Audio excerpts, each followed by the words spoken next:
This is the Select Committee on the Armed Forces Bill. We have 3 evidence sessions this morning. David and Natalie, you're welcome. Do you have any opening remarks, or do you want to introduce yourselves, what your positions are? So I'm Natalie Elphicke Ross. I chair the Defence Housing Strategy Review Team that developed the strategy with the Ministry of Defence, and that has led to the matters that we're discussing today to improve defence housing. Good morning, I'm David Brewer. I'm MOD's lead official for housing delivery. We have quite a lot of questions for this session, so if you agree with one another, just say I agree. We can move on. So if I go to a mic first with the first question. Thanks, Chair, and thank you for your time today. So let's dive straight in. We're setting up this new Defence Housing Service. What's the relationship between the MOD and the Defence Housing Service? How will that be managed? How does accountability work? Perhaps, Natalie, if you could start with that. Yes, of course. So there's a governance structure that's set out in the bill for the setup of the Defence Housing Service. And that starts with a new governing board, which is set out in Schedule 1, which will be an independent board with a number of non-executive directors, an independent chair, and those will be managed as public appointments of the Secretary of State. And those appointments will include a representative to specifically represent service families, so that that voice of the family is on the board of the Defence Housing Service. And between the MOD and the Defence Housing Service, that relationship is managed as set out in the bill by a framework agreement. That's the overarching document that will set out the requirements of what the Defence Housing Service has to achieve. Importantly, those requirements will include the specification of standards for homes that the Secretary of State will set out and which the Defence Housing Service must meet under the terms of the bill. And that all comes together in terms of the accountability and information about performance in an annual report set out in Schedule 1 of the bill. That will be laid before Parliament to give parliamentarians an opportunity to scrutinise and assess the performance of the Defence Housing Service. The role of the Defence Housing Service is to fix defence housing. It's a 10-year renewal plan. It's got a £9 billion costed plan behind it, unprecedented investment in defence housing.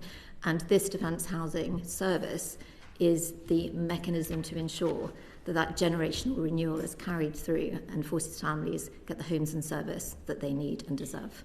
And David, I assume you agree with that? Yep. Yeah. And so what metric, in this annual report that's going to be laid before Parliament, what are we actually going to be judging again? What are the metrics in there?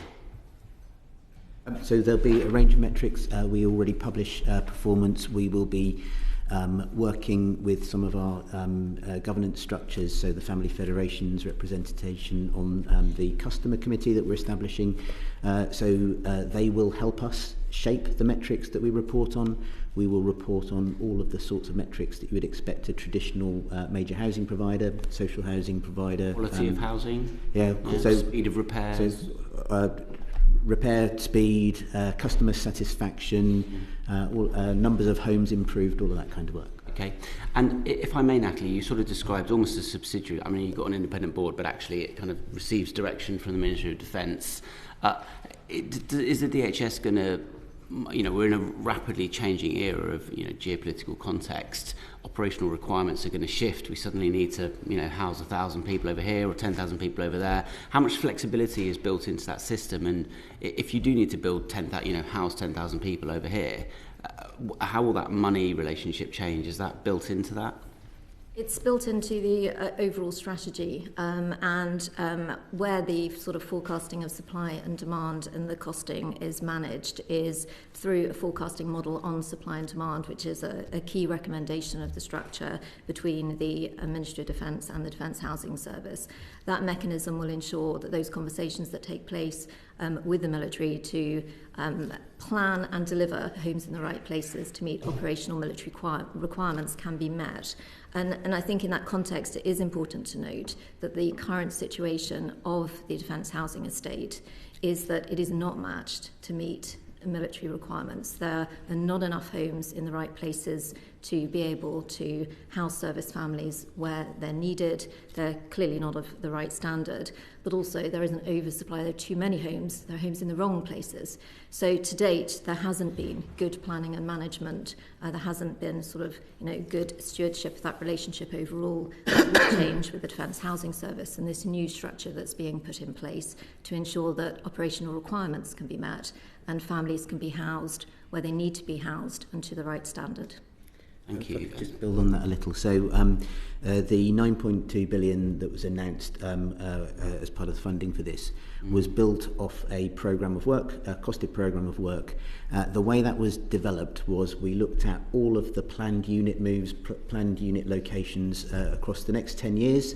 We looked at what we needed to do to match supply and demand, and we built that costed programme. The Defence Housing Service will then, with the department, dock into the Integrated Force Strategic Cycle, which is the defence planning mechanism for what its force structures and laydown look like, and then there'll be a change control mechanism that operates to make sure that those things are kept in balance. You can imagine a world, though, can't you, where the geopolitical context changes so quickly that you don't have time to build or buy more houses. How do you take up that slack as it goes into the rental sector? So there will be a range of accommodation measures to make sure that operational requirements will be met. And I think in terms of the ability to move at pace, the other sort of area in which the strategy highlighted was that there do need to be planning flexibilities built in for military housing. So, if there is a requirement for military housing on military land for military operational requirements, then clearly we can't rely on the time frame of the general planning system to help us meet military requirements and time frames. So that is something that we think is very important, that those planning flexibilities are given to assure the committee that is separate from the issue of the general market housing brought forward on defence land. And there may be questions on that later, Chair, but to reassure the committee if there is land being brought forward for general market purposes, that would be expected to go through the planning system in the usual way if there isn't a requirement at all on that land for military purposes.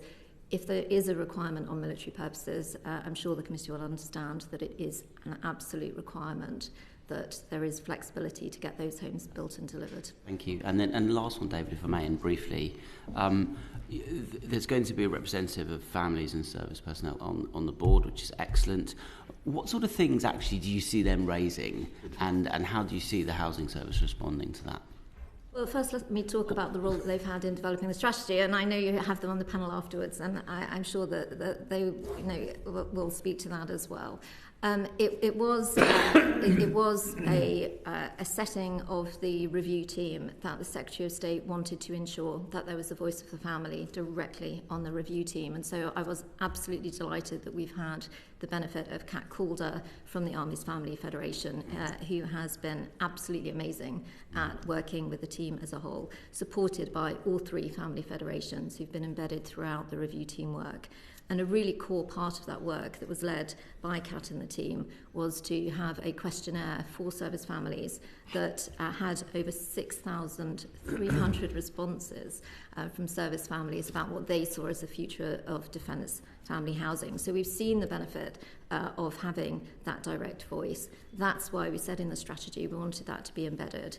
It is a requirement that that there's service family representation consultation on accommodation changes with defence. It's I just think this organisation is just going to really benefit from having the voice of the family firmly embedded from the boardroom right through to the delivery and experience of service families. Thank you. David, did you want to add anything?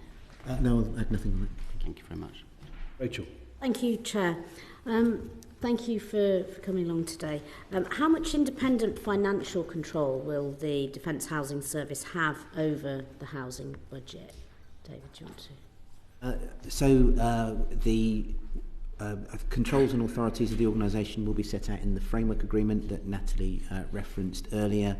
The expectation is that the organisation will receive funding in form of subsidy from MOD through a grant in aid payment, and the organisation will then have accountable to its board full financial control over how that funding is utilised and how that is rolled out and deployed.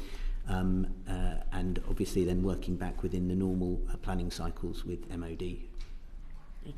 Natalie, will the Secretary of State have the power to divert resources from housing to fund potentially other defence priorities? It's a really important issue that we looked at as to why, when there has been goodwill and good slugs of money put into defence housing, it hasn't delivered the outcomes that people wanted to see from that money. So looking at how the sort of finance structure was working, it was clear that the sort of what we call the annularity, the sort of annual planning within the department, sits at odds with a long-term asset management investment strategy, and it also leads to poor value outcomes for taxpayers because that work can't be planned and delivered in a timely fashion. So having that funding flexibility within the new organisation is going to be important, together with the amount of funding. But the amount of funding alone is not sufficient. It is not in itself the answer. But it needs to be there at the right level, and that's why there was a costed plan developed with the 9 billion unprecedented amount of investment in defence housing. And that has been committed alongside the strategy, and I think that was really important. So there was the review, the strategy, the costed plan, the money committed by government. This government has committed, the Defence Secretary and the Defence Minister here today have been absolutely clear about the need to fix this and to put the funds behind it to do so. It will obviously be a matter for Parliament and future parliamentarians to continue to scrutinise and, I hope, support the Defence Housing Service in ensuring that it has the resources over time that it needs. So are you saying that the Secretary of State will not have power to divert resources, or that they will? I'm saying that the money has been committed. It will be there to support the new organisation in the renewal programme. That independent financial structure is part of ensuring that there is the money certainty that hasn't been available in past years. And the organisation will also be seeking to drive flexibilities, value for money for taxpayers in the work that it's doing. Part of the funding structure is to ensure that there is a realisation of value creation and a recycling of the value that is in the defence development land. So I think the organisation is being set up on the best possible basis to be able to have control of how it manages its funding and to continue to create that value for defence homes over time as well. Right. David, will the Secretary of State have the power to divert resources from housing to fund other defence priorities? So ultimately, the organisation is answerable to the Secretary of State, as well as to Parliament and to families, and ultimately the Defence Secretary controls the prioritisation of budgets and funding. But as Natalie's described, the 9 billion is absolutely committed by this Defence Secretary, and there are lots of mechanisms in there to try to ensure that housing gets the prioritisation that it needs. Thank you. Right, okay, Mark, you wanted to come in on that. Thank you, Chairman. Mr. Brewer, as Natalie has said, this is a 10-year programme, so it must perforce be part of the Defence Investment Plan. Now, we were promised that faithfully in the autumn, then we were absolutely promised it by Christmas, and now we're in March, so it's a bit like waiting for Godot. But you explained to us when we had our initial briefing that part of the a dip assumption, I think you used the words baked in, is that there'll be a 25% reduction in the spend on housing management and maintenance. So in pub English, you've cut it by a quarter. So how are we going to materially improve the quality of such accommodation for service personnel if you started by taking a quarter of the budget away? How does that work? You drink in a different pub than I do, sir. The money that's been committed here is the most game-changing commitment to generational renewal of forces family housing. We have worked a bottom-up costed plan of what is necessary to deliver everything which is set out in the housing strategy. That is the funding that we applied for in terms of my input to the DIP process, and everything we asked for was committed through the DIP process. So we have the money that we need to deliver. As Natalie's mentioned, this is a game-changing new organisation and new arrangement which does allow us to deliver much better value for money for taxpayers. So some of those key areas which drive poor value for money, stop-start funding, that this is addressed through this piece of work, the ability to actually put the right quality of professional resource on the ground, overseeing the specification of work, overseeing the quality of work that's delivered through our supply chain, and ultimately also, as we renew the houses and improve the quality, the cost of those reactive repairs will fall away over time also. So we're really confident that we've got an absolutely great financial settlement, which is... Mr. Brewer, just for brevity, I mean, you're welcome, by the way, to drink in a pub in Rayleigh. You'd be very welcome there. But the DIP hasn't been published. So you keep telling us that there's this money allocated, but it could be that the night before it's published, $1 billion of that is taken away. You don't know that. So has the Treasury ring-fenced that money and formally signed it off? So whatever else happens in the DIP to equipment or anything else, you know for definite you've got that cash. We have to ask this because it's not published yet. I think we set out very clearly that when the strategy was published, the commitment for that £9 billion was made by the Defence Secretary, and that is the amount. But with respect, the Defence Secretary is not the Chancellor. Has the Treasury approved the money? That is the amount that was committed to defence housing, and yes, there were conversations with Treasury in order for Defence to be able to commit that money, and it was really important to me in the work and the commitment that everyone has shown, including the Defence Ministers, that this generational renewal could be carried through.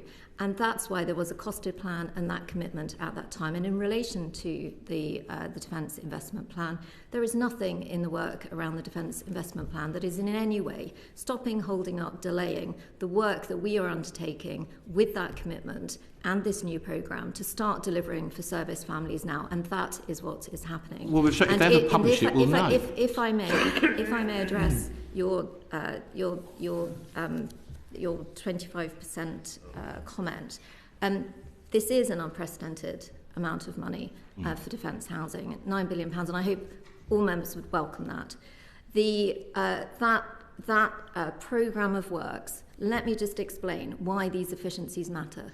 Because in previous times, when money was committed to sort out, for example, kitchens and bathrooms, what happened because these basics were not fit, because the work wasn't done to understand what stopped money going out the door in efficient value for money basis, instead of getting 3 kitchens, then the department ended up only getting 1. That's 2 families who did not get their kitchens upgraded because of the structure that's currently in place. And that's why we need the Defence Housing Service. That's why we need this level of funding commitment. And that's why this structure will see it through for the benefit of forces. Natalie, for the record, there's no further... Hang on a sec, because I think we're getting bogged down in... But this is fundamental to the whole thing. Detail here that is coming up in later questions. So I think we're drifting very far and wide from the original question that was asked. So just ask one more brief question. Well, Natalie, for the record, you'll find no sterner critic in Parliament of the DIO than me. I could drown you in Hansards to that effect. But just for the record, the comment about the 25% cut was not mine. It was Mr. Brewer's. He was the one who revealed it at the initial briefing. It wasn't me. Thank you, Chair. It's in question 5. Okay. Al, you want to... thank you very much for your evidence and the great work you've done on the defence housing strategy. I just want to be clear. There's nothing in the Defence Investment Plan process that's stopping us getting the work underway. Publish the blubbing thing then. Sorry, say that again. I couldn't hear. Someone was talking. Say that. No. There's nothing that stops us getting the work underway, and indeed the work. And thank you for the collaborative and polite way in which you're dealing with these questions. Right, okay. I'm going to move on now. So, Neil. Thanks very much, Chair. Good morning to you both. Can you set out for us the rationale behind the decision to set up a new public body opposed to the alternatives of either keeping service family housing within the MOD or transferring it to the Defence Estate to another housing association with expertise in that area?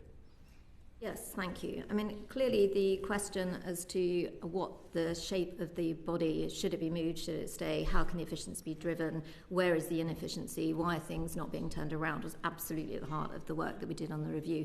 Because the pride that we have in our military must extend to the pride that we have in our military homes too.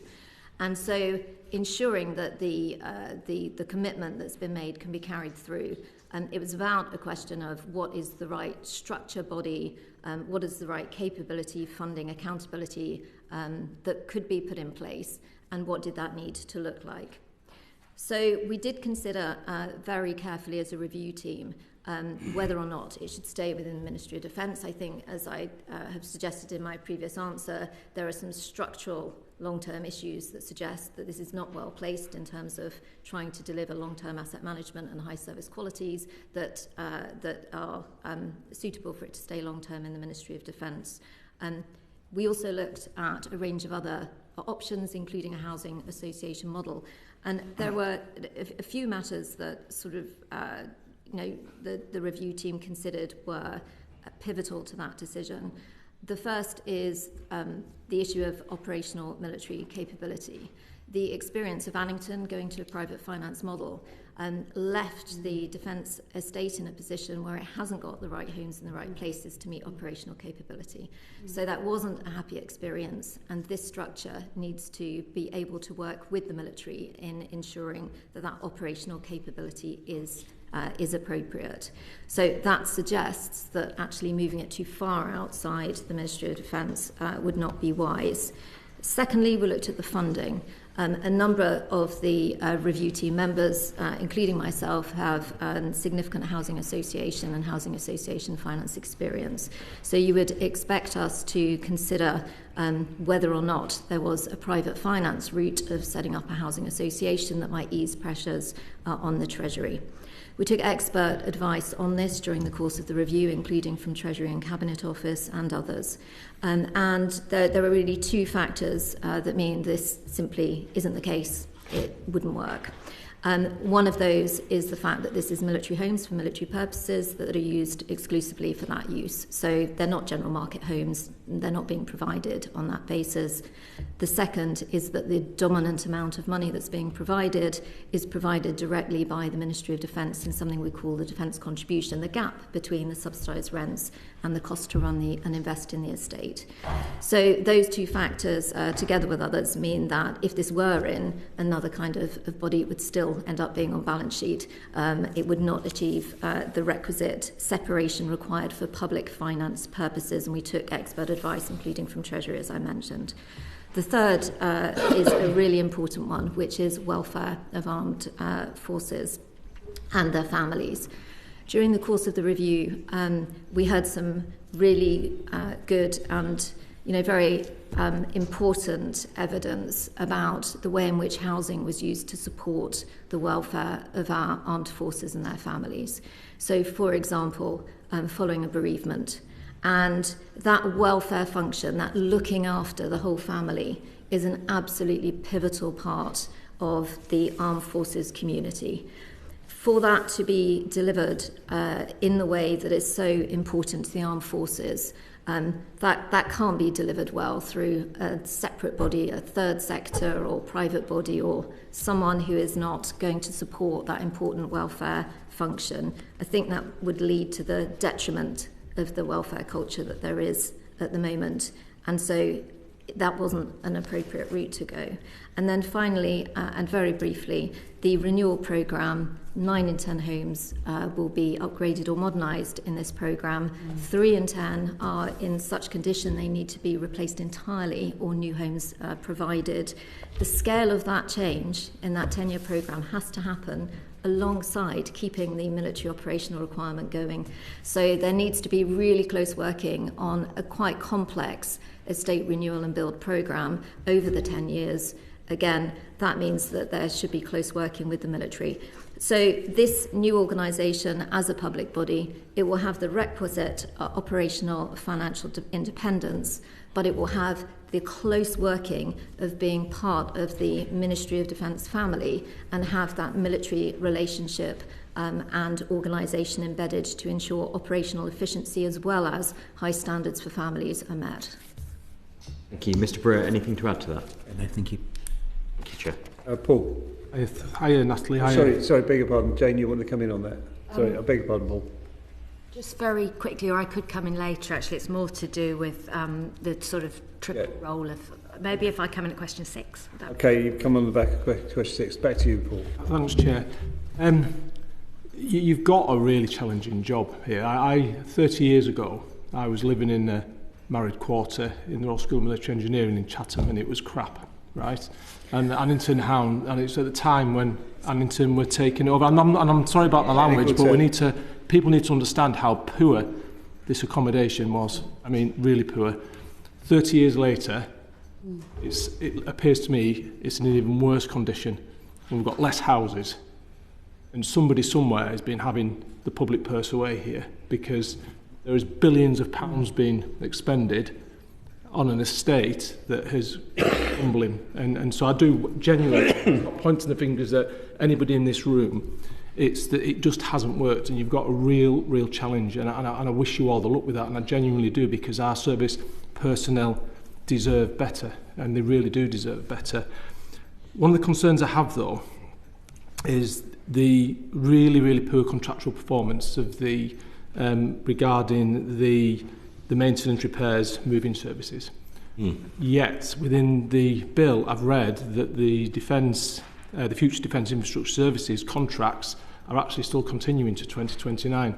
Correct. I really have a concern at that. Why have they not been terminated? Because am I right in suggesting that you'll be using, I know that, potentially some of the same contractors that have let the services, the MOD and their families down?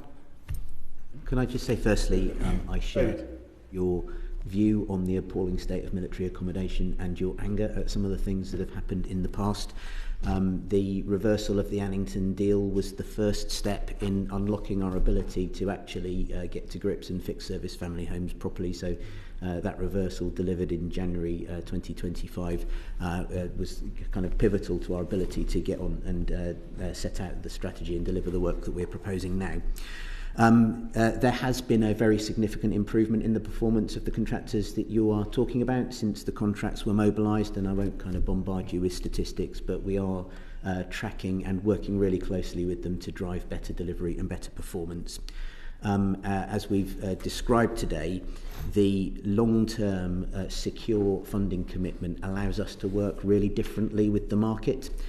So it's been difficult for our suppliers to deliver their best on the ground as well, because we have thrown extra work at them in short-term slugs and asked them to turn it around in months, and then we've cut the funding back, and it doesn't set them up for success. And I can tell you they are all passionate and committed about doing the best for service families, as we are. And I met with the chief execs of all of those supplier organisations yesterday, and we're continuing to look at how we can drive improved performance through the organisation. As I mentioned earlier, we will be strengthening our own delivery teams, so we will be putting high quality, experienced, professional contracting engineers on the ground, specifying the work, overseeing the work of contractors, and there is a great deal still to do to make sure that we're getting good quality work from those organisations and good value for money. And we will also, as well as moving those FDIS contracts across, and we are starting work on what comes next, we will also be bringing a number of other suppliers into our supply chain to deliver the scale of the renewal work. So it's not that we're going to be pushing all of that work through those FDIS contracts. There will be new contractors on board. Are you satisfied that within the terms of the contracts that you have in place, that if the performance doesn't improve and improve immediately, that you can terminate? So the contracts provide for that. It is always the case when you're looking at really big decisions like that, there are downsides to terminating contracts, remobilising new suppliers, and so we have to take a really carefully balanced judgment of what is actually going to be the best thing to do to deliver the best outcome for families. May I just briefly add on this? So, as part of the review work, we actually went, and in fact David and I went and had a look at some of these new higher move-in standards that the contractors were saying were being met. So, new standard set, new standard paid for, go in the home to have a look. Went in the home, and what we saw wasn't good enough, because we'd end up with a bath replaced, but degraded bath handles still there. So you walked in and it just looked dirty, or there'd be still a degraded soap dish, or one house we went into that had been signed off for move-in had basically a metal spike at a child's eye height sticking out the wall. And so we are taking immediate action. David and the team are taking immediate action to actually make sure that there is better inspection and responsibility for the quality of the standard, because it's being paid for, but we want to make sure those homes that people are moving into. Could I ask what happened to the contractor in that situation? Yeah, David can speak to that. So that house was not ready for a family to move in, and a family did not move into it until it was made. That's not what I asked. I asked what happened to the contractor. They had talking to, and the standards of the checking. Sorry. So what you've described is a contractor not delivering on what they're being paid for. What happened to the contractor? So the contractor resolved that work at their own costs, and they had not yet cleared that house for move-in, so they would have brought that house up to a suitable standard before a family Presumably you went and checked all their other houses. Were they all of a similar standard? We have got we have got a level of oversight on contractor performance. It is not where we want to be, because we haven't got the professional teams on the ground at the scale that we would like to be able to properly monitor performance and resources. We do deduct money where contractors don't meet their performance targets, and we do withhold payment where they don't deliver work at the right standard. So what Paul alleged at the start of his question was that there were contractors making a lot of money but not delivering what they were being paid for. Do you agree with that? So broadly, the contractors are meeting the contractual service level targets that are set out in the contracts now. They weren't in the first year or two of operation. They have turned that performance around. But as I've said, by working smartly, there is opportunity for us all to deliver much better service and much better value for money. Okay. Just quickly, just to finish off. And then I'll come to you, Neil. We have the Minister here, within the British Army, within all the services, we've got highly trained, highly respected military clerk of works, for example. I was one. Yep. Why don't we use them? Why don't we send them in? Because they wouldn't accept this. It's a poor standard, and they are military staff, trained. They are part of the process. It's their families that are living in those, and their colleagues' families that live in these properties. They'd inspect the properties to a very high standard, because they are trained to do so when they're delivering contracts, as you know, all around the world for for all the forces. And is that a consideration that we supplement and we oversee, because somebody has signed off a property as being fit that could have killed a child? Let's not beat about the bush here. From what you said, Natalie, a spike in a wall. It's a situation where there's been this contracting. It's been in part. There's not been a whole picture. There isn't someone historically taking responsibility for the whole of that housing delivery, and that's one of the key things that's already underway in the change over the last year, to make sure that there are responsible housing officers and to make sure that there's improved move-in standards and assurance over those. I mean, there is. These are the things that need to be fixed in terms of moving forward in the new housing service, and it's making sure that there is contracting that looks at the whole of the house, making sure the standards are actually there, making sure there's assurance, the checking, and we want to make sure that service families are also much more involved in being able to comment on the quality of the repairs and work themselves, and therefore whether someone gets paid or deducted, and work's done to the right standard. So this is a really important area to get after. Work is underway, but the committee will know that this is a really important area, and there is a lot more to do. But I want to assure the committee that this new Defence Housing Service will have the service ethos. It is being set up in order to make sure that the whole of the service family is delivered to the right standard with the right service. And we know that there is much more to do, and this will be the really important step forward on that. If I may just very quickly on to the specific point, Ray. So we have employed military clerks of the works to do a lot of the survey work that led to the development of the strategy. We are also now starting to employ former clerks of the works through the Defence Housing Organisation to oversee quality, and some of our supply chain also employ former military clerks of the works within their own management structures. So we are absolutely taking advantage of those skills, and we're going to do a lot more of Minister. that. I too have lived in one of these married quarters and seen repairs being very poorly dealt with, or either overly expensive or fixing the wrong thing altogether. Could you just talk me through the Consumer Charter and how housing officers on site will help facilitate better management of contractual change and repairs on housing? Thank you. So we have set out a number of commitments in a document published called the Consumer Charter, which included improving repairs, improving the quality of move-in preparation, and a range of other measures. Also within that was to provide a named housing officer for all patches. You provide a copy of the Consumer Charter to the evidence, please. Indeed, we will. Thank you. Okay, I've got Neil wants to come in and Jane, but I really want to move on quickly. So thank you very much. I'll keep it brief. Be brief. Natalie, the example that you gave of that particular house is a clear breach of contract. Why was that contract not terminated for breach on that occasion? Never do. How many others have not been fulfilling their contractual obligations over the last 5 years? You may not have those details in front of you, but if you could write to the committee, and how many of those contracts were terminated as a result? So I think in relation to the house that I visited, that I've explained, it actually speaks to this question of how in the past this has been set up and managed.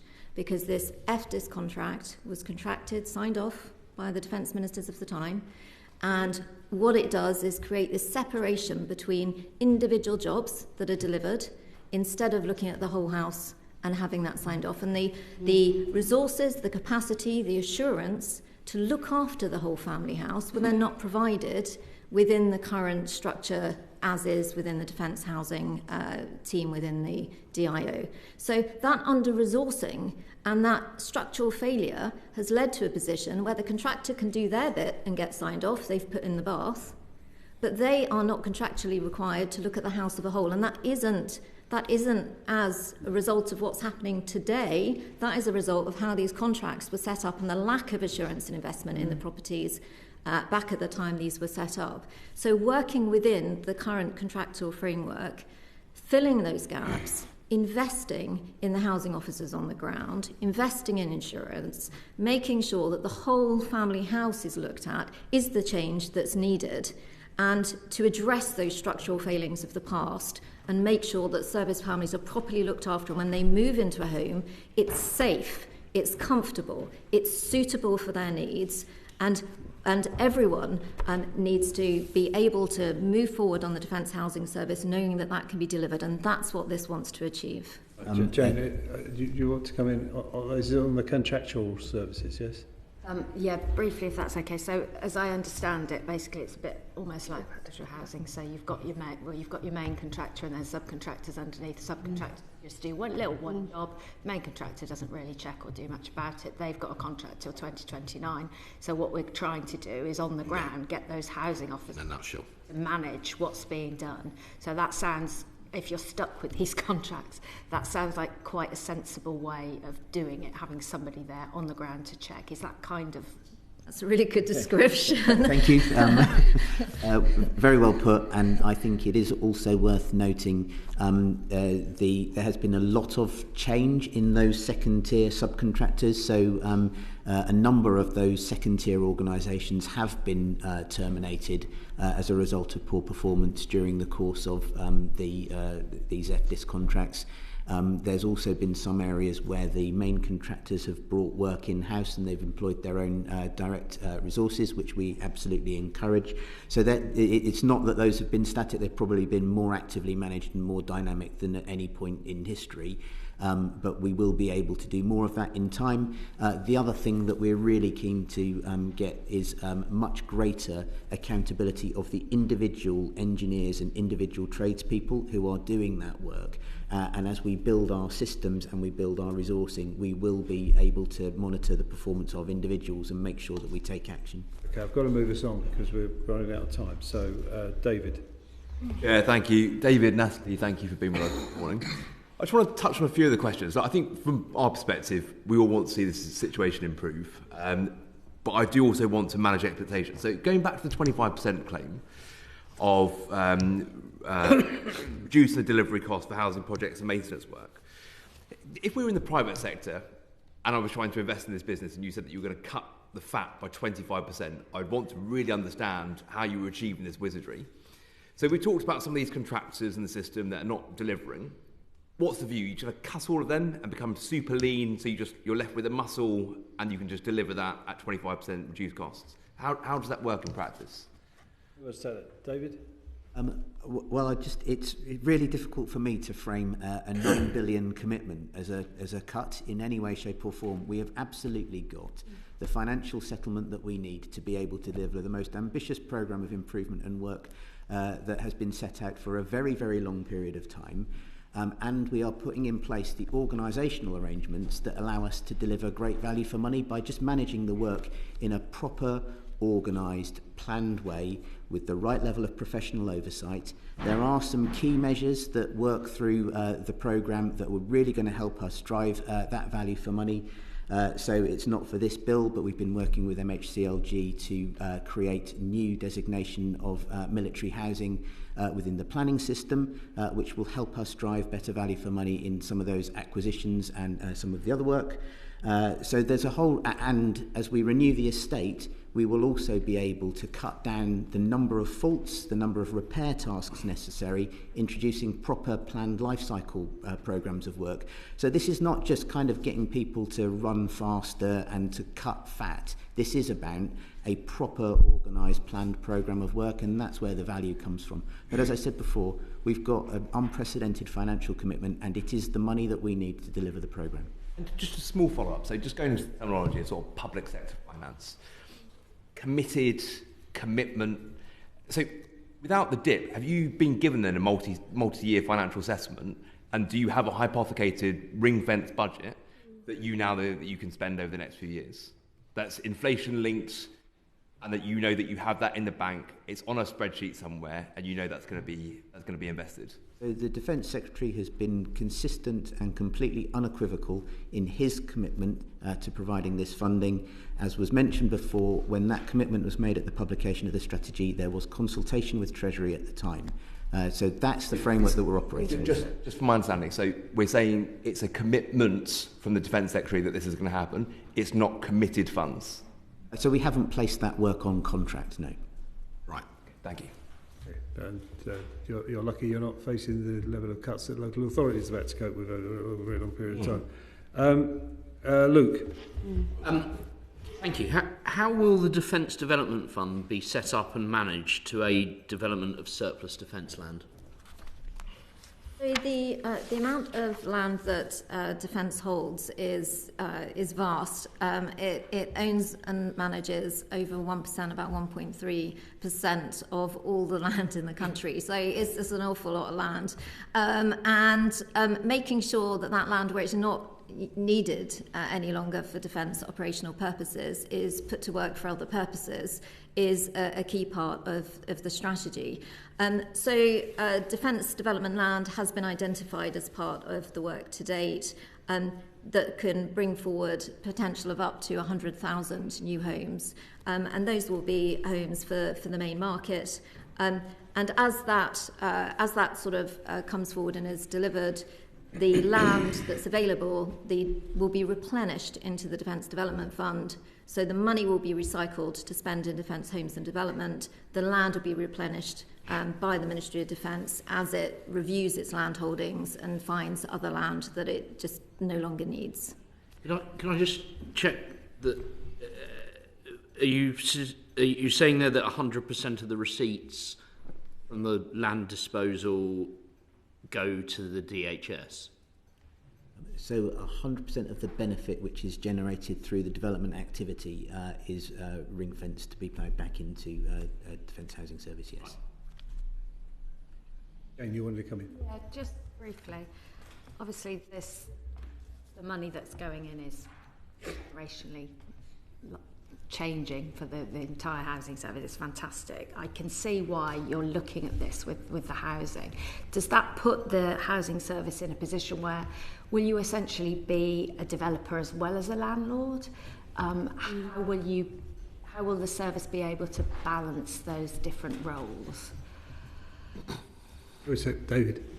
So the overwhelming focus of this organisation is fixing military homes for military families. That is absolutely what we're here to do, and that is the primary focus. We know that there is disposal than development. Then. We know there are significant opportunities to generate better value and better outcomes by developing surplus MOD land. The arrangement that we're working through in the detail is creating a dedicated function that will sit within the Defence Housing Service that we've focused on development. We are exploring the detail of how that will operate through the next phase of work that we're doing with colleagues and with Treasury. We will be bringing in specialists to lead some of those activities. And we anticipate that the vast majority of that work will be delivered through partnership with other professional organisations. So, and we already have got a number of these development partnerships that are operating in some areas. We'll also be working with colleagues across government like Homes England and Places for London to drive that value. So your strategy will set what will be for private homes and what will be for military use, and that will, okay. Okay, Juliet. Thank you, Chair, and thank you both for being here today. You touched on it a little bit earlier on. My question to you is, will the Defence Housing Service be subject to the same local planning authority processes as other developers? And will this differ in devolved administrations? So, in relation to the bringing forward of the defence land, where it's coming forward to the main market, working with third parties, bringing that forward, that will be brought forward in the usual way. So there's not a military requirement at all on that land. It will be brought forward as David just described. And so that will be working with, planning with, putting land in the planning system in the usual way that you would expect, and working with local authorities around that. However, where there, and the same will apply with devolved administration, devolved governments. However, where there is military land, where there's a military requirement for military homes, then, as set out in the strategy, there is a need for a kind of a fast-track planning system that will allow those military homes to be brought forward and met. And that includes the ability to be able to replace some of those really substandard houses at pace in the right places. So that's the sort of distinction that I would draw in relation to that. And I hope that, I hope it would be understandable why for military homes we do need to make sure that they're provided in the way I've described. So, just to follow up on that, Jay, if you're not using the same processes that an ordinary developer would use for building homes, how will we know that, local authorities are notoriously slow. However, they do set a standard and they do ensure that homes are built to a certain standard, whether they've got the affordability, whether they've got energy efficiency, all the things that they take into account. If you're not going to use that process, how will we know that the process that you are going to use is going to deliver to the standard that's necessary?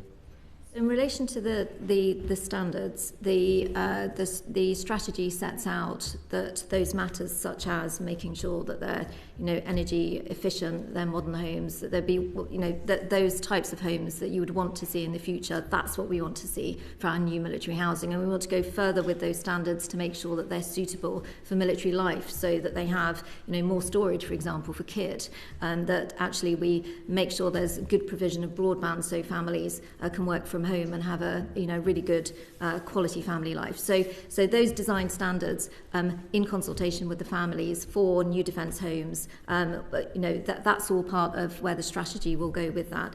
And this will sit within the planning system, but I've described a fast-track planning system.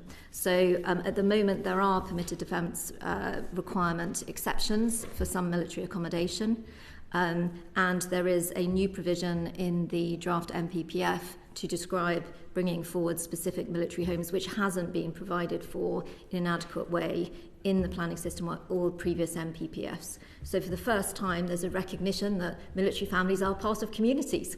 And they're a really big and important part of many communities. And we want to make sure that that's reflected when local authorities are planning for the growth of their communities, including the military. And that happens really well in some locations, less well than others. So I think being able to embed the importance of the military housing within the planning system will be a really good step forward. As I say, we are and we continue to work with MHCLG. We are keen to see a fast-track approach. Let me give you a really concrete example of that. If there's a location where there is land held in the middle of a military family housing or adjacent to it, there's a need for 50 new homes to go in to meet need. That's the sort of example where we're saying, well, can we just get after that, get on, build those homes? It's going to be all part of just extending the existing military estate. We've got the land, we've got the plan, can we just get on with it and in a fast-track way? And I think there are some good examples like the build-to-rent sector where there are slightly different regimes for slightly different markets. So I think there's something there that we could work with which would give local authorities visibility but allow Defence and the Defence Housing Service to get on and get behind it. David, do you want to add? Yeah, if I may just very quickly. In terms of the actual physical properties, all of the same safeguards that apply in the normal system will apply to the construction of these homes. But we are also, it's one of those areas where we see the ability to get input from family representation and from the family federations through our government structures to help us make sure that we're building absolutely the best homes for service families. We will be doing things like we'll be building pilot homes so that people can come and have a look at the sample of what we're trying to build, give us feedback on what works, what doesn't work. We'll be working with families in occupation so that we can kind of constantly review and improve those standards. Ultimately, it's in our interest to build homes which are really, really high performing, that are really resilient and robust, and they kind of don't need loads of maintenance work, and so we'll be absolutely making sure those things are built in. Thank you. The Future of Defence Housing Questionnaire, which I think got over 6,000 responses in June of 2025. What were the main findings from that questionnaire? What were the main points that came back from the service families that took the trouble to fill it in? Well, there's a great deal in that, and as I mentioned earlier, the work of Kat and the team on that was absolutely tremendous, and there were some really specific questions that we wanted to check in with families on that have been seen through the strategy and the result. And let me give you an example of that. Please. One of the challenges for many families is that military life requires mobility, and that's a huge sacrifice for the whole family to make. And sometimes that mobility, it can affect schooling, it can affect healthcare, it can affect the service children, as well as their parents. So anything that can be done to reduce mobility but allow the operational requirement to be met is clearly important. So one of the pieces of work that was undertaken last year was to see whether what we call a zonal approach could be applied, where people could be within a zone, an area, rather than just attached to a particular location, because what was happening is people were, being moved a few miles away to a different location, but that came with a new school, a new doctor, sometimes a new local authority. So the zonal approach is looking at, can we actually manage the estate a bit differently, and would that help reduce the amount of moves and the choice for families around that. And that's one of the questions that's in the questionnaire. Families came back very supportive of that sort of approach. So that's there in the strategy as moving forward. There'll now be further consultation with both the military and service personnel to make sure those zones are right and achieve their purpose. So I think that was a good example. We mentioned, just briefly, Chair, we mentioned the new bill standards. Again, we've asked families what are the things that are important to you, and this is a huge richness. It doesn't just inform the strategy, it will inform how the organisation moves forward in the next stage. And there's a really good group of people who've come forward and said that they're happy to do further focus sessions and continue to do the work. I think it's been a great piece of work, and I just think it really enriches and informs the direction of travel. Thank you, that's very helpful. The new Defence Housing Service is still going to have at its heart the FDIS contract, which my colleague Paul focused in on, because that still runs for quite a few years. For the record, when I published something called the Stick or Twist report in 2020 that touched on it, I pleaded with my own ministers not to go down the FDIS route, but they did. So if it's still dependent on a contract which has been highly criticised, including by service personnel and their families, there's an argument that a cynic might say the Defence Housing Service is just an attempt to rebrand the old failed DIO, because it still at its heart uses a failed contract called FDIS. So what's the difference between the DIO way of doing it and the Defence Housing Service way of doing it? Basic things like fixing boilers that take months. What's going to be different under the Defence Housing Service using FDIS to the DIO using FDIS? We are talking about an absolute sea change in terms of the organisation, the way it works, the way it delivers. Right. It will be so, for example, we will be moving to a planned programme of proactive life cycle replacement of things like boilers to reduce the numbers of faults. I can tell you that right now across the estate there are less than 10 military homes that have been without heating for more than 5 days. And where they are without heating for more than 5 days, a number of those are because the families are not available for us to go in and do that work. So there has been an absolute improvement in the quality of that reactive repair work, which was one of our charter commitments. And so I think what that demonstrates is it is possible to drive performance improvement and drive better outcomes through those contracts by operating them well, by working with the teams, by putting our own specialist resources on the ground, which we are doing. In addition to that, as I mentioned, delivering the renewal programme, delivering the new homes will mean that we're bringing a huge number of additional suppliers on board, working with house building partners to deliver the whole programme of work. Okay, and then lastly, again, it all so often comes down to money. And we're in the first week of March, and you appreciate that if we get to beyond the third week of March, we'll be into purdah because of the Scottish Parliamentary and Welsh National Assembly elections. So if the DIP isn't published by then, we won't get it until after May. It's just a fact. So how confident are you, if you're planning to really get cracking in April, that you will get the DIP published and you'll have the money you need? So what I'm confident is that we are able to get the work on contract that we need to deliver the plan, and we are doing that already. All right, thanks, sir. Okay, Minister. Can I just ask the question? The creation of the Defence Housing Service is in recognition of the DIO's capacity and capability to deal with huge underinvestment in the defence estate over the last tens of years. Yes. How is this going to increase DIO's capacity to focus on other issues such as strategic basing, single living accommodation, and a plethora of other issues that DIO faces? Yeah, so thank you. As you point out, DIO does a really broad range of activities. We've got 400 people overseas as we speak, supporting combat and intelligent operations around the world in really difficult times. And so the ability to create a dedicated, focused housing organisation that can absolutely concentrate just on getting housing done brilliantly takes that activity away from the DIO organisation, which now, as part of the National Armaments Directorate, can focus on delivering all of those major programmes of work, upgrades at the Clyde, major improvements, the maintenance services of all of our bases across the country. So it allows DIO to focus its resource and its effort much more tightly on some of those other activities. Thank you. Can I just ask, before we wrap up this session, is there's a lot of potential development land that's owned by the Ministry of Defence will be highly sensitive land, Yes. green belt, triple SI, all sorts of land.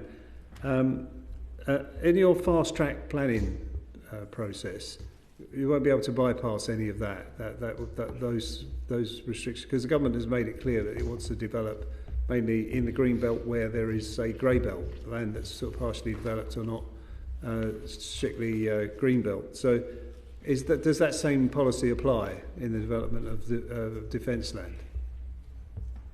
So the defence development land that's being brought forward for the main market in the usual way, all the usual positions will apply, the architectural, environmental, everything else. So non-defence, non-military housing land, usual planning system, usual rules, usual requirements. What we're sort of drawing just that slight distinction to is just that sort of effectively that sort of infill extension, which is from many of the sites I've looked at where there's a very acute immediate operational need. It's very often land that's already used for other operational purposes that could be used for housing or as infill in other ways. So, I hope that gives some reassurance on that point. There's a real mixture of different types of properties which are coming through. So there are some very large sites that require long-term placemaking and work with partners like Homes England to bring them into activity. There are other areas where we've got existing service family accommodation estates where there is space to develop much more intensively on that footprint, and they're already kind of well served by roads and the like. So it's a real mixture of different types of development opportunity. Okay. Any other questions? Right. Okay. Well, thank you very much for your time this morning. We're really grateful for you and the way you answered the questions. Thank you. Thank you. Okay. We cracked through that. A second panel.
Yes. Ready to go? What's wrong with you people? Half a million pounds. I didn't get one. Good morning. Morning. Bring ourselves to order. Changed over for our second panel. You're very welcome. Thank you very much for Most of us come and give evidence to us. I'll allow you to introduce yourselves and then we'll get on with the questions. So very welcome. Good morning everybody, my name is Helen Fish. I'm the Senior Families Advocate and Accommodation Lead at the Naval Families Federation. Thank you. Good morning, Calder. I'm the Housing Specialist for the Army Families Federation. Mark Hayhurst, RAF Families Federation, Policy Advisor for Accommodation. We've been using first names, is that okay? Thank you very much. So we go on with the first question, that's Mark. Thank you very much, Mr. Chairman. Good morning. Thank you very much for your time. The MOD carried out a Future of Defence Housing questionnaire, which I think reported in June 2025, and had over 6,000 responses, which is quite healthy. What were in your experience, what were the main findings from that questionnaire? What lessons did we learn from the exercise? Who wants to go first? So yeah, it was a sorry, excuse me. It's not a very good start, is it? We're all coughing around here. Some water there if you need it. Yeah, some water. Thank you. So the questionnaire, as you said, had a very, very good response rate, which was very heartening to see. It just shows the depth of feeling that service families and serving personnel have towards defence housing. There were 3 areas that we looked at. Mm-hmm. One was how we could improve the current estate. One was, the other was moving towards new builds and what families would like to see in new builds. Mm-hmm. And the other one was on how we can help encourage families to purchase and own their own properties. There was a plethora of responses. They were all very similar. So, for example, in the where do we want to improve housing, kitchens, bathrooms, obviously, were very much up there on improvements. We had a very good feel that coming back from families on what they wanted to do to their own homes, because these are families living in homes. They are not just SFA. Yeah. They are their homes. So it was what they wanted to do. You know, they're adults. So paint your property, put up shelves, be able to put in a garden flower bed. All of these things came out as well. So, I mean, if you've got any particular questions, then, it was a very long survey, so... No, I think what we wanted were just kind of the main themes that came back, and for Brewer, you've helped us with that. I wonder if either of your colleagues have anything to add. Maybe the RAF first. Yeah, I think what we found from the survey was actually the lived experience and how that balanced out across the SFA estate, and how people were perceived and what their family home was. And it's something that to ensure that operational effectiveness was key. The family home, that family hub was key to ensure that they delivered a family home that was safe and fit for purpose. That was some of the key comments that came out from that survey. Okay, and Natalie? I think the world has changed significantly since a lot of the SFA estate was built, and where a lot of our families are still now living with chicken wire fences that separate their homes from their neighbours, and we don't communicate in the same way, and we want a little bit more privacy as well. So yes, we will still speak to our neighbours in the community that we live in, but actually that what they want and what they're saying is, we do want a little bit more privacy other than a 4-foot high chicken fence. Mm-hmm. And that came out in some of the answers and the questions that were raised in the survey and the questionnaires, is that actually what was built then was fine, but what is needed now is not. And it just hasn't caught up, I don't think, and that's what a lot of our families have brought up in the questioning that we've put out to them. That's very helpful. I think the underlying feeling with all of this is that military housing is essential for our service families, and it has to be right for them now and going into the future, and that's what the responses were bringing out very much in the survey. I think you would get on that point of principle, Kat, I suspect you'd have unanimity around the committee. Right. So in terms of how it will actually be delivered, if we say that, for brevity's sake, the current model is the Defence Infrastructure Organisation model, with much of the actual day-to-day service provided via the FDIS contract, we're now going to move to a defence housing service, but again with much of the day-to-day service provided via the same FDIS contract. So at the receiving end, it'll look much the same. How do your organisations perceive the Defence Housing Service, and what do you think will be different, what might be better, what might be the same, what might be worse? How does it look to you? It's all right.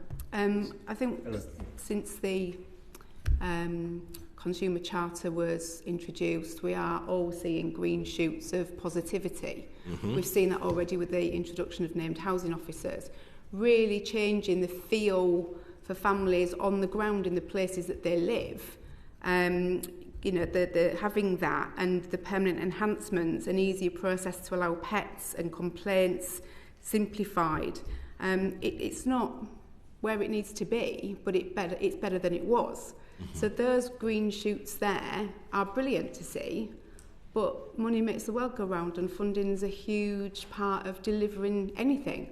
So if the money is there to back up the system, you know, that's in place, then, you know, there is, I think, positivity. Ken, just very quickly, you mentioned named housing officers. Yeah. If you go back years, used to have what were known colloquially as patch managers, usually a retired senior NCO or a senior rate that had been there for years, that always knew that number 12 had a wonky boiler, and you know, and the families liked that because it was someone who was approachable and they could go to and get things fixed with minimum bureaucracy. And then unfortunately that was taken away. So do you think having named housing officers is moving back in that direction? I think the shift is there. At a recent meeting that the three of us all attended, the subject of housing officers was touched on again, and what that can bring. Some of our families see their housing officer when they move in, and they might not touch point with them again at all during their time in SFA because of their busy lifestyles. The housing officer might change, but there needs to be touch points along the way, and having that person around that knows not just the families but the estate, who's going, who's around, who belongs, who doesn't, what, all of those little things. I think we're moving in that direction. Just when I looked at this, that's what the families want. Rather than ringing a remote call centre 300 miles away, they wanted a human being they could go and talk to. Good. Kat, Yeah, I think that I'm really shocked by the depth of analysis that was done during this entire process. I think it really brought out some areas where a lot of improvement was needed, and other areas where, as we've said, we are already, you know, those low-hanging fruits, the areas that are constantly being looked at, reviewed, finessed as we go through these very early stages of the process. What is so important in all of this is communications with families. Mm-hmm. Honest, transparent communications with families. We've got to have a culture change where it is truly families first. And having been on the review team, that very much came through, and it was driven through by the three FAMFEDs, and came out in spades within the questionnaire as well, that is what families need. And we're really encouraged by the fact that there is a desire to embed the voice of the families, either via families directly or the FAMFEDs, and we are evidence-based, so we can bring that larger field of a body of evidence to meetings, but really important as well to have the family's voice in there. So having the family feds involved in the overall running of the organisation, you think that's a good thing? Well, we're not running the organisation, I wouldn't say, but certainly as part of the governance and as part of the accountability, yes. Absolutely. And you're confident you'll be listened to? Sorry? Confident that you'd be listened to? Absolutely, yeah. And those already. Yeah. Because that was one of the key recommendations in Stick or Twist. Mr Hayhurst. Yeah, working the boundaries of the FDIS contract that you referred to within the DHS as it is, and we've got several years to go. One of the key areas, I came into the role 3 years ago, and it was at its lowest point, the FDIS contract. Casework was through the roof within the FAMFED, and we just were firefighting on a daily basis. However, since that point, Helen's referred to it, there's been green shoots. We've worked tirelessly in the margins to advocate for service personnel to ensure their voice has been heard with the NAMS and the RAMS contractors to ensure that they understand exactly where the frustrations are, right at the ground level, whether it's contractor, where it's middle management, or it's actually what's sat within the RAMS level. So there's a lot of work gone in the margins to ensure that the voice is heard. The survey's one, and we've now been invited into as collaborative personnel within the DHS, which has been welcomed by the three of us. So yes, we've got what we've got with the FDIS contract. However, what we're trying to do is ensure that we advocate for those service families, we ensure their voice is heard, and we articulate it appropriately at the right time and the right place to ensure that they understand exactly where those issues are.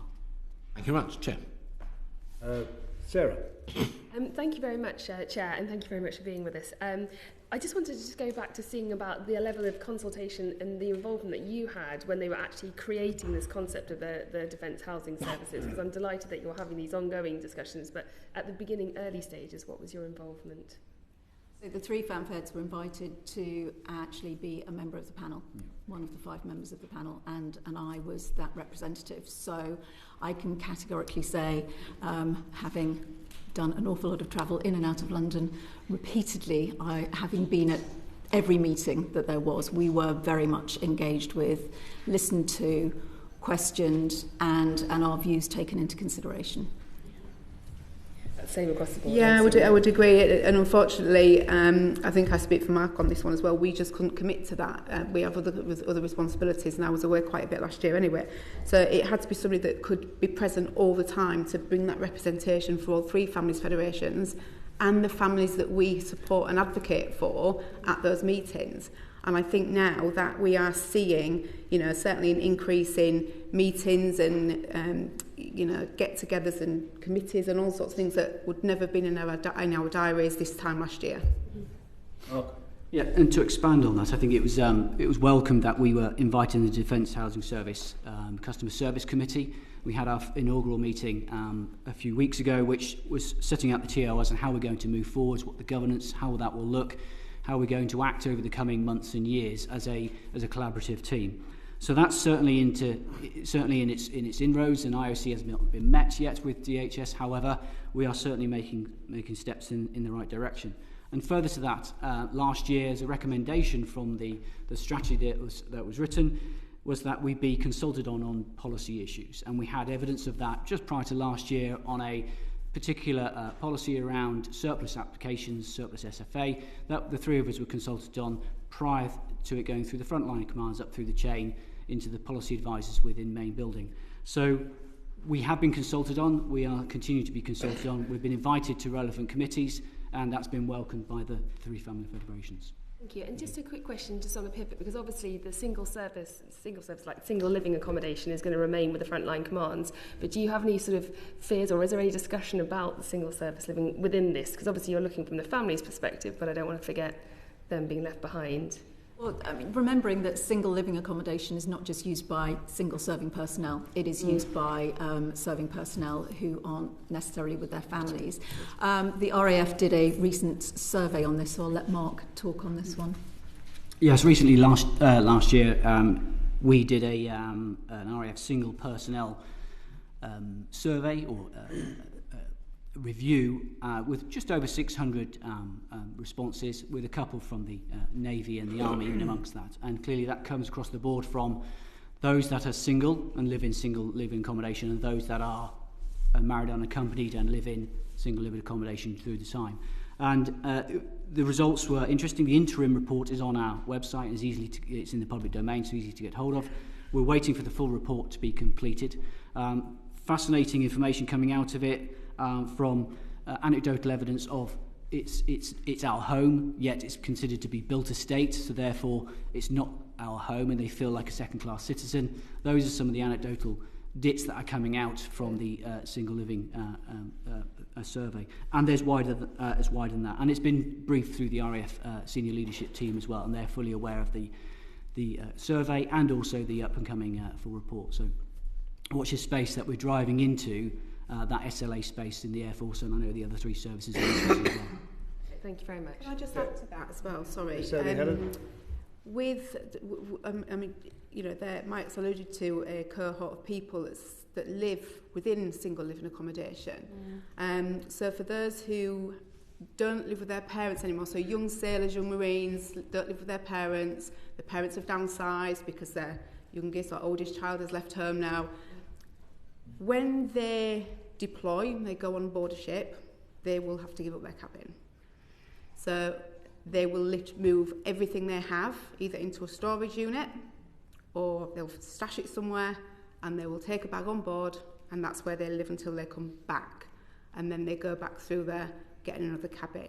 They don't have anywhere to call home. So the actual single people, some of those are our, I would say, trickiest customer in that sense, because there isn't enough cabin space for everybody to have something all the time. So when they are expected to deploy, their cabin on base will be expected to be given up, yeah. And that can be really challenging. Just to add that obviously the single living accommodation is going to be reviewed as the service family accommodation was, and hopefully in time overseas as well, because obviously we've got a lot of families who live overseas as well. So hopefully over time, and we can't do everything at once, or the team can't do everything at once, it's a lot of work, these reviews will take place as well, so that everyone will benefit. Benefit in the end. Thank you. Ben, you wanted to come in on this? Yeah, just to ask a few questions about that. I know this has been considered before, but of course families aren't the same now as they used to be. I've got some personal experience of this. So we have single parents who aren't living with their children all the time. We have people in long-term relationships where they're not living with the parent of their children. There is a much more mix and match approach. And that obviously causes problems for service personnel when they are put in single living accommodation and they can't have their children with them on the times that they have their children, and they can't get homes with the spare bedroom. It's a bit like social housing, it's the same. Was that considered and put into this review? Do you think things will change on that level? Because we have a lot of parents now who are struggling to spend overnight time. Yes, it's a subject that we're all very passionate about, I think. Yes, so this was very much included slightly later on in the process. Long-term relationships and those who have their children when they're not married were meant to be, this cohort was meant to be included within the modernised accommodation offer, which was paused 2 years ago. So this cohort have been living on a promise for the last 2 years. The results of the recommendations, have really are really focusing on the built estate. We need to make sure that we have the right number of service families accommodation to include all of these cohorts, so that all families have access to subsidised accommodation at the right place, at the right time, of the right size, the right standard.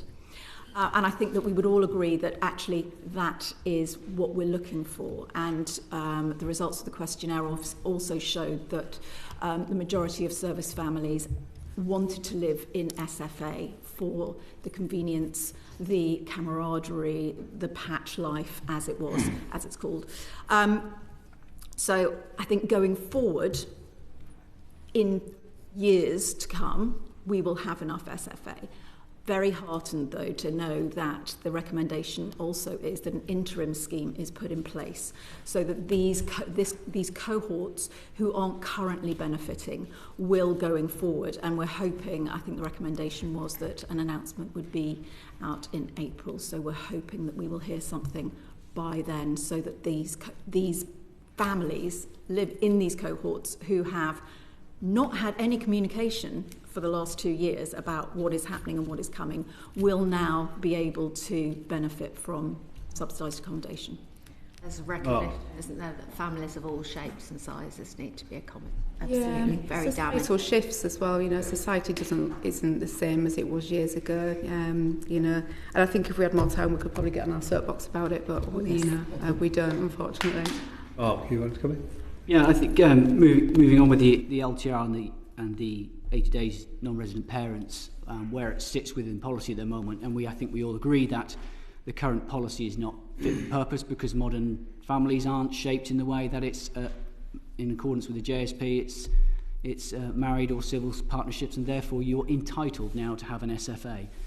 Eligible is the other cohorts, and so on and so forth. We know that SFA stock levels are poor, so therefore surplus applications are being capped at units around the UK. So I think that some work needs to be done at modernising those policies and to reflect on actually what do our service personnel and their families want. And getting married is not one of those. The modern living now is actually we want to just stay as partners. That's fine, whatever it may be. We notice, ONS has recently said that marriages are on the way down and long-term relationships are pretty standard. So military is a reflection of society, so therefore we need to modernise and we need to move forward with it. Currently we're not, and that policy really needs to be reviewed in time, appropriately, but I think it certainly needs to be addressed. Right. Oh.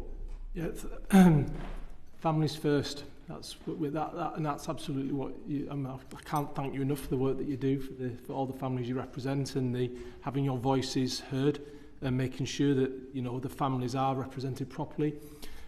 We mentioned before, didn't we? Just before, the modernised accommodation offer, and it was paused, and it was paused because of the backlash, and the backlash I don't think came from the families because it's around this rank-based allocation and the needs-based allocation.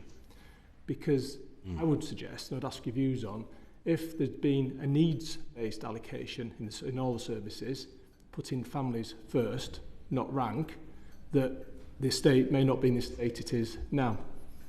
Because it just being slightly controversial, if you've got young senior, young officers with no family living in some of the accommodation that your families have to live in now, things might have been addressed quicker. So, possibly. But do you believe that it should be a needs-based allocation, not a rank-based allocation? It goes back to what Mark said about the policies just aren't where they need to be for modern living. So I don't think it necessarily is all about rank versus need. There have been some senior naval officers who wanted less than the policy and their rank gives them, and had to jump through burning hoops to get that because the policy just does not work in that way. So what they actually needed for their family, irrespective of rank, couldn't be given to them because the policy was in the way. So I think it's not just a one step. I think it all leads into the other, is what I would respond with. There's not a one-size-fits-all kind of answer to it. So where did this backlash come from on the modernised accommodation offer then that meant it got paused? Well, to be perfectly honest, we don't know all the detail on why it was paused. Right. I think there was probably a financial element to it as well. There was, it has been pinned on officers and their spouses. Upset that the reduction from rank to need would be a perceived change to their terms and conditions. It's not within the terms and conditions, but it is something that has always been that way. But I don't think that is the real reason that MAO was paused. I can't guarantee that, but I think that there were other reasons. We have to remember that whilst officers are allocated on rank, other ranks are already allocated on need. What we need to be doing is making sure that the properties that anyone is allocated is of an adequate size and an adequate standard. So when we have soldiers who are being allocated a 3-bed house, when they have 3 children who are so 3 children who are all under 10, and you're allocated a 3-bed house, but the house is so small that the second bedroom, if you get a bed in it, you can't open the door or the wardrobe doors, and you can't get... So that is what we need to be addressing. We need to be addressing that the need is actually adequate or what we are delivering is adequate for the need of modern army military families. Well, you may not be able to say it, but I will in the committee. I think I absolutely agree. I think officers and their families were pinned because to cover off it was actually a financial issue that was holding back. That I would suggest was holding back the delivery of the accommodation, the modernised accommodation offer. And I think it was an unfair criticism that I heard as well of officers. I want to make that clear that I don't agree with that criticism. I think where we are, just to finalise, I think where we are today from that pause, which was just about 2 years ago really, is that it needs to move forwards, and that we've had a void of communication that has been filled with social media speculation. As you can imagine, it's wildfire out there. So there is a need out there for, yes, it was paused speculation why it was paused from different quarters. However, it needs to move forwards now, and someone now needs to grip it, and it needs to take on and be a son of MAO, whatever it may become. It now needs to move forwards. Announcements need to be made, because a lot of families are in limbo trying to understand what their next steps are. LTR and surplus aside, that's where we are. Okay, we've got to move on now. Pen. Thank you for sharing some pretty damning evidence along with the previous panel about the state of army housing and military housing in the UK. And that evidence has been reinforced by members of this panel the committee who've lived in that housing themselves. So given the scale of the challenge and given the ambition of the bill, is there anything in the bill that you would want to see that isn't in the bill? Because I feel like this is a once-in-a-generation chance to really improve things for military families. Well, let's go first. I'm not sure that we can really comment on that. I mean, it has been such a huge survey. I mean, the depth of investigation that's gone on into what has gone wrong in the past, why it's gone wrong, what needs to be done to fix this. Families have seen change process before. We've been through change programs and they haven't shown any substantial benefit to families. But I don't think that they ever went back and addressed the root cause issues. So I'm very hopeful that this will start to show benefits for families. Now, caveating that with, not all families are going to see big benefits straight away. You know, it's going to take time to build. The refurb projects that are going on are going to be in various locations. You could, having been a family who moved 3 times, and every time I moved, I had new windows put in and had to live through that. But again, we have other families who have moved and works have been done and they haven't seen anything. So there is going to be an element of care that needs to be taken, and I think that this really needs to be pulled out within the whole thing to ensure that families are communicated with, they are kept abreast of changes, they are treated like adults.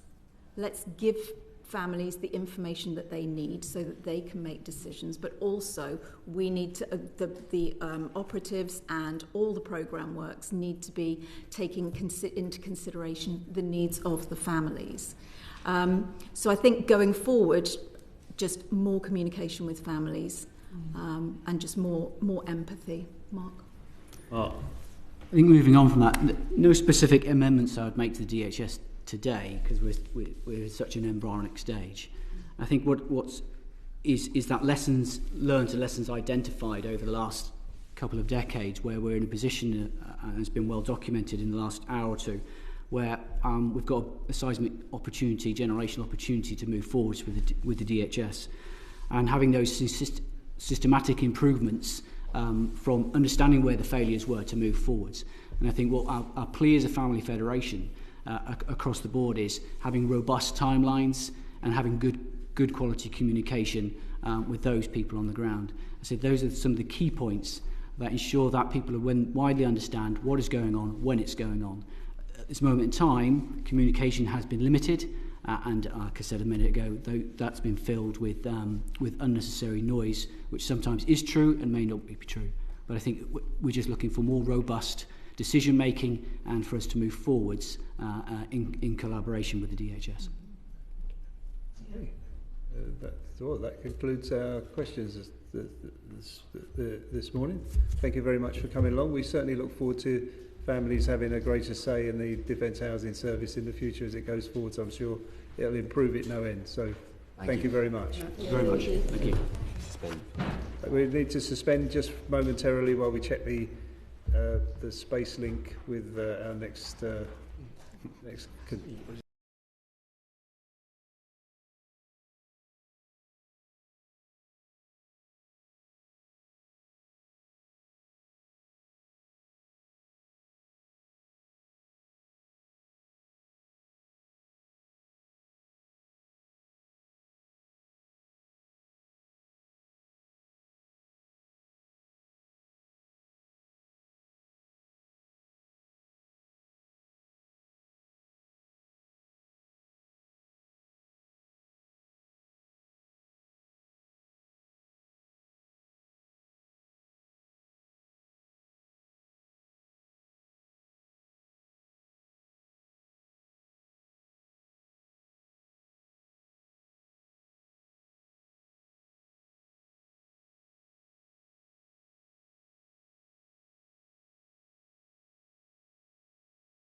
Order. Can I just draw all members' attention to the fact that there are some documents over there related to these to the business that we're dealing with this morning, if you want to take them, and there are pro formas coming around for you to fill in about the visit to Portsmouth. Can I just before I welcome our witness, can I say, before we begin the proceedings on this panel, members and witnesses will be aware that 2 senior officers have been charged with offences relating to events leading up to the death of Gunner Jaisley Black in 2021. While the House's resolution on matters sub judice do not apply to legislative procedures, members and witnesses will want to take care to avoid saying anything which might prejudice this or any other active court material. So bearing in that in mind, please, when you're asking questions. And can I welcome our witness? Thank you, Sarah. Do you want to introduce yourself and your ranks and serial number, and then we'll get on to questions. There's no microphone. I think you've got to unmute yourself. Make sure it's not. Yes, we've got to do it. You need to unmute her on the text. Oh, there we are. Thank you, Chair. Am I in the room? You are. You have the room. Yeah, thank you, Chair. It's been a long time. W0803-191.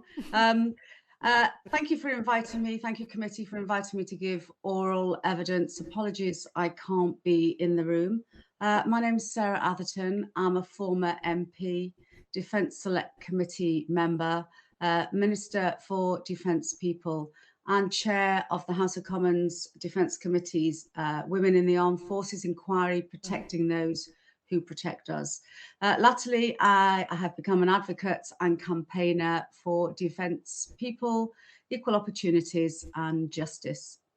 Thank you very much. And so our first question is David. Yeah, thank you very much. And Sarah, thanks very much for being with us this morning. So given your connection to the armed forces community, what's the community's view on service justice systems progress in improving the treatment of serious offences? It's a rather muted response to what's really happened since 2021 and this inquiry. There's very much a feeling of initiative fatigue. Whilst there have been a raft of initiatives brought in, there's been no real impact on the ground. Not that they feel, anyway, the MOD would argue that there is, but not that they feel anyway. And understandably, confidence is quite low in everything the MOD now want to commission and introduce. So trust and confidence is going to take a long time to build, but the community is pretty sceptical about the motivations of the MOD in general. And just following off from that, Sarah, so in terms of serious offences, is there less or more trust for convicting or at least progressing the cases of certain offences? Less trust. And that's not really helped actually by the high profile cases that we've seen coming out. So we've had, the Red Arrows, Harrogate, Larkhill, Submarine Service, Sandhurst, and we are now seeing the ramifications of long-standing policies that are now emerging, like Op Pianora, which you may know is to do with inappropriate medical examinations. That initially started with the Army. 500 cases came forward, more are coming forward, and they're extending it to the other services.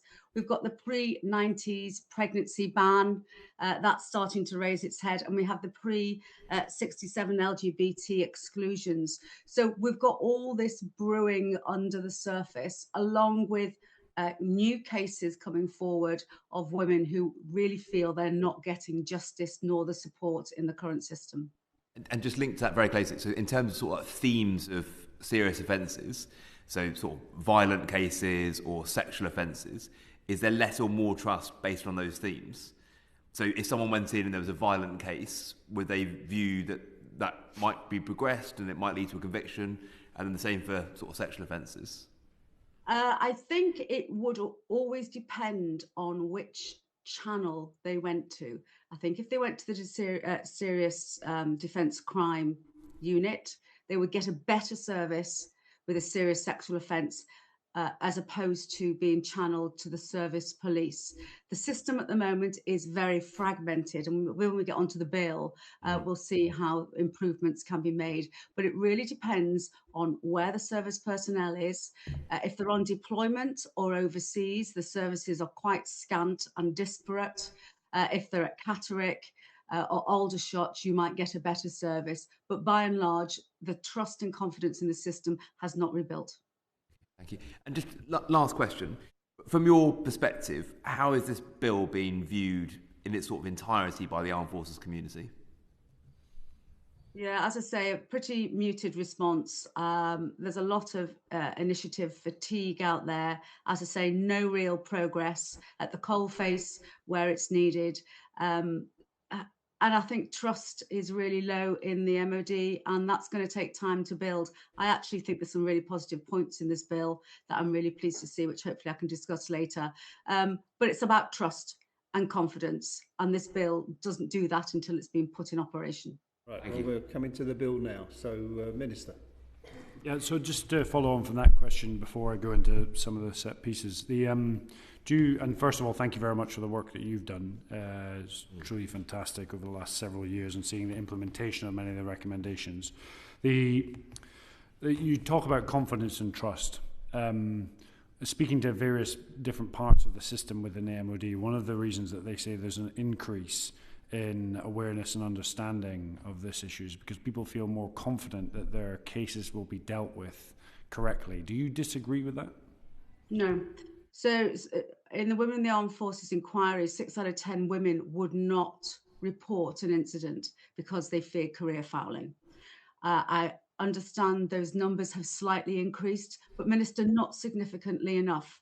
They've not increased enough. They have increased, so there is that confidence starting to build.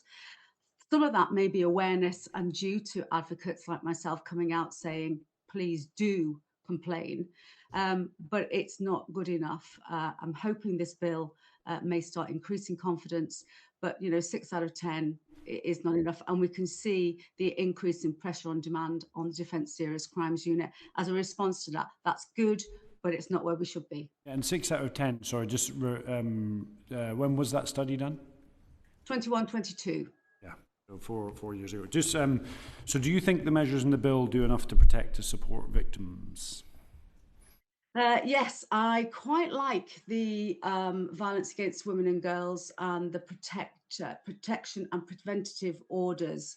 I think that's a really good and positive move, and it will contribute to a degree to reducing violence against women and girls. I particularly like the domestic abuse protection order.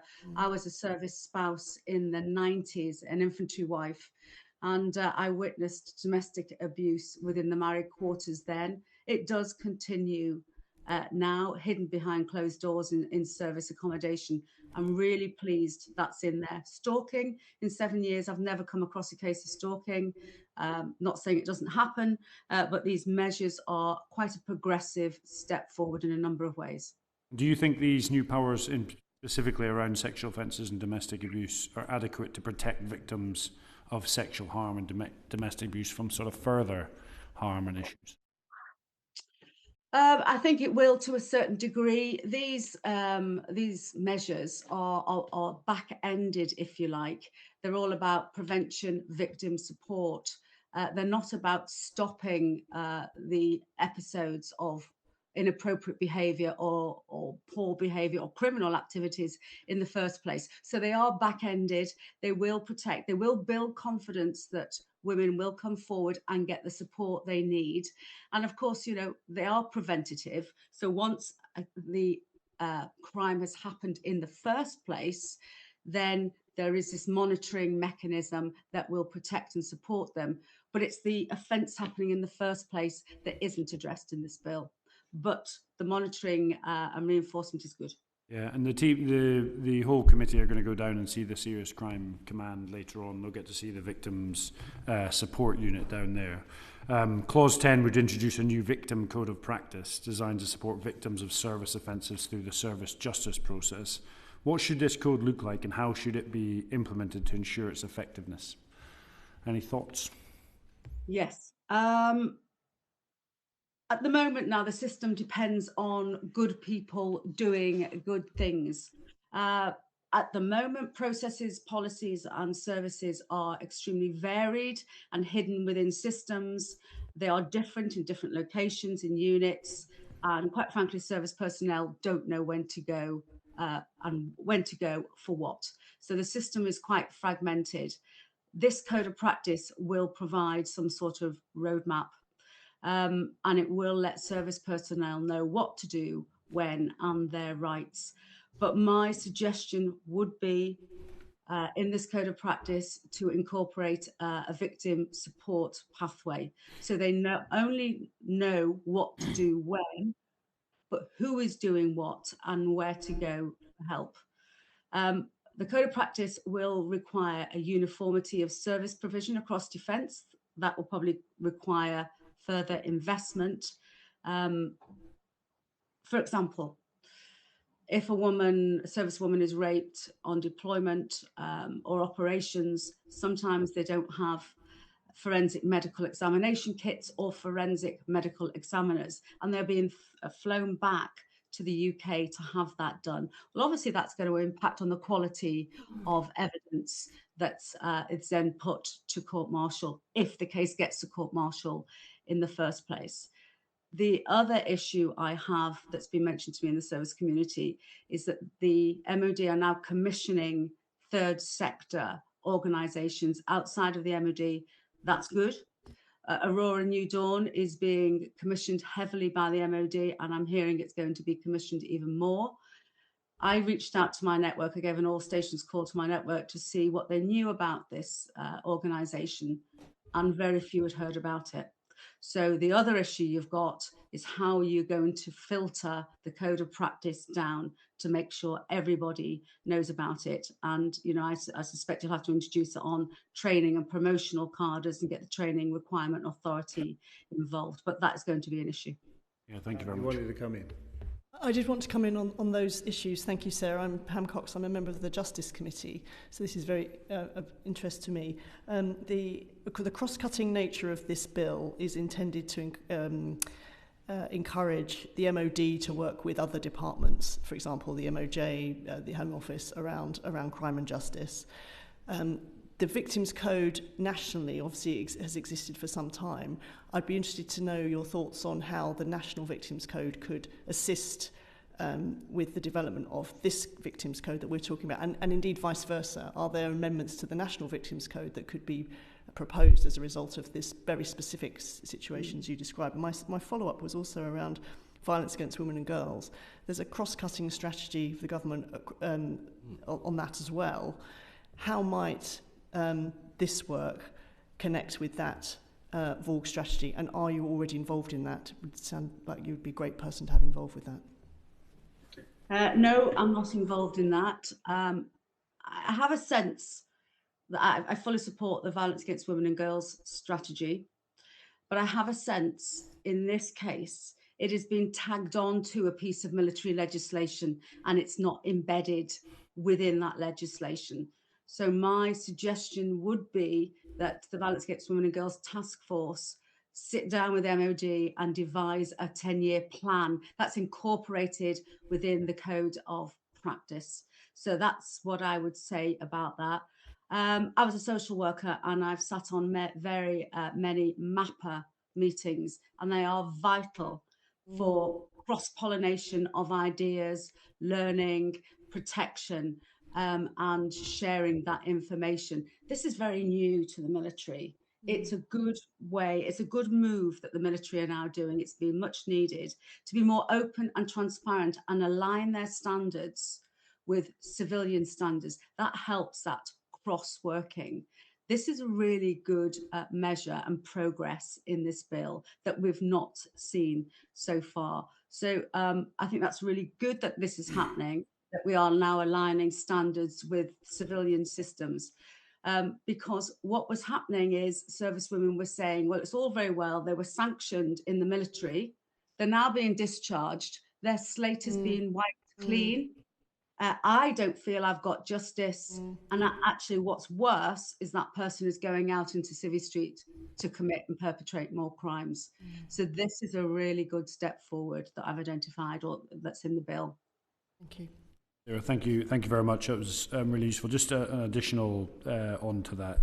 I've sat down when I was in your old job with the Violence Against Women and Girls Minister and Task Force several times, and we've now created a pilot project that's running out and being tested and trialled in 2 bases in the UK, which is our VOG task force.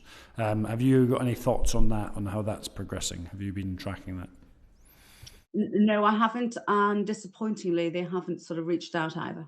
That's Aurora New Dawn is leading some of that as well, which is working closely now. No, I haven't. As I say, I put an all calls out to see whether people knew about this. Nothing came back. This is the bit about there's a disconnect between what's happening at MOD and what is actually happening on the ground. Not saying it's not happening at MOD, it's just not getting down to where it matters and it's needed. The ever-presence of communication and education we need to get better at, I completely agree. Clause 17 would require commanding officers to report a serious offence to the service police regardless of whether the individual is in their immediate chain of command, which is one of the issues you highlighted earlier on. Do you think this addresses concerns about the independence of the service justice and complaints system? I like this measure very much. In the Women in the Armed Forces inquiry, we received substantial evidence that COs were involved with collusion and cover-up, protecting their unit's reputation and to some degree, well, a large degree, protecting their own career paths. We've seen what happens when commanding officers mark their own homework. So this absolutely sends a clear message that commanding officers need to show moral leadership. And I also welcome the whole force approach, because it was far too easy to say, well, it's not happening in my unit, I'm turning a blind eye. And I think it is an attempt to change the culture of leadership within the forces. And it will, over time, build confidence that commanding officers are listening and they are appropriately acting and upholding complaints. So I'm really pleased about that. There are a couple of ramifications I thought about on this. So what would happen if the commanding officer didn't report? Would that commanding officer be subject to non-criminal service offences? How are you going to enforce this to make sure it happens? And how will, again, about communication, how will the commanding officer know what to do and how to identify an offence which requires mandatory reporting? So there are a few little hiccups there, and as always, devil's in the detail, but I like this very much. Yeah, thank you, Sarah. And then the final one for me is the Lyons Review recommended that serious offences such as murder, manslaughter and serious assault should be tried solely on the civilian justice system or jurisdiction, unless consent is given by the Attorney General for the offence to be tried in the service justice system. Given the bill that does not take this forward, recommendation, what do you think about the measures in concurrent jurisdiction, and do you think victims should have a preference? Well, I do think victims should have a preference. This is a missed opportunity. You might expect me to say this. This is a missed opportunity. I've seen nothing since 2021 that would support keeping serious sexual assault and rape in the military jurisdiction. Service personnel want civilian jurisdiction by default. And I would like to see a statutory presumption that serious sexual offences are committed in the UK are investigated and prosecuted in the civilian system. I always wondered why the MOD are reluctant to do this, because it would send a clear signal to service personnel that the MOD are listening and they've responded, and they value people above reputation. I think this bill is an incremental step towards that, insofar as I think the military justice system are trying to improve their standards. They're trying to be more transparent. They're trying to get their act together. But I don't think they're quite ready to have external scrutiny just yet. So I think this bill will go further than any other cycle has to try and get them ready for that. I think, Sarah, it's a really interesting point of view. For speaking to a variety of different people, witnesses, women groups within Defence, the Serious Crime Command, that preference piece is critical. The civilian justice system obviously decides which way it goes anyway, but it's primarily and also on the preference of the victim. And I think that preference is absolutely essential, because in some cases, victims would like it to go to the civilian justice system, or would prefer it to go into the service justice system, given some of the support they now get since some of the recommendations you put in place after your review. So I think that's one for further debate by the committee as we move forward. Yeah, Minister. There was an existing protocol put in place after the Women in the Armed Forces inquiry. Very few people have experienced this actually happening in practice. So I have asked if the chair would permit. I have asked for freedom of information for some statistics around the existing protocol, how often it was used, and how often did the victim get their preference. I haven't had the response yet from the MOD, but I will forward that if the committee would like when I do get that. Yes, please do, and we'd like to look into that. Thank you. Thank you, Minister. Waiting very patiently. Gerald. Thanks, Chair. Thanks, Sarah, for being with us this morning. Just got a question on the service policing protocol. And what's your views on what should be included in that protocol to improve working relationships between the various service police bodies and, of course, the Secretary of State and the Defence Council? Well, I particularly like, and it is needed, a unified policing strategy across the various police units, Defence Serious Crimes Unit, the Global Response Team, the Public Protection Unit, the Major Crime Team. I would like to see it extend and envelope the Tri-Service Complaints Unit, the Victim and Witness Care Unit, and the Military Court Service, because they are going to be essential. They now need to, all these disparate agencies now need to start working as a team. But the protocol is only as strong as its associated compliance mechanisms, training, the sense of independence that service people feel within that, the culture it operates in, and more importantly, the resources invested in it, because a protocol won't change culture or behaviour. Defence Serious Crime Command is going to be pivotal. It's going to be the foundation of all these changes. And I suppose my question would be, if I was the committee, is, is the Defence Serious Crime Unit Command fit for purpose? Is it properly resourced? What are the workforce skills? Are there any deficits? What is the demand on it? I know the demand, because this fits in with what the Minister was saying about increased reporting. The demand has gone up by 16% since its inception. So is it getting the right resources it needs? And if His Majesty Inspectorate of Constabulary were to go in, what would they find? Because if the Defence Serious Crime Command isn't solid, then everything else will fall apart. That's the question I'd be asking. Thank you very much. Any more questions? No. Right, Sarah, that's the end of our questions, but thank you very much for a really well-informed set of answers that's really set up our inquiry, this section of the inquiry into service justice system. We're very grateful to you for taking the time. Thank you very much. Thank you, Chair.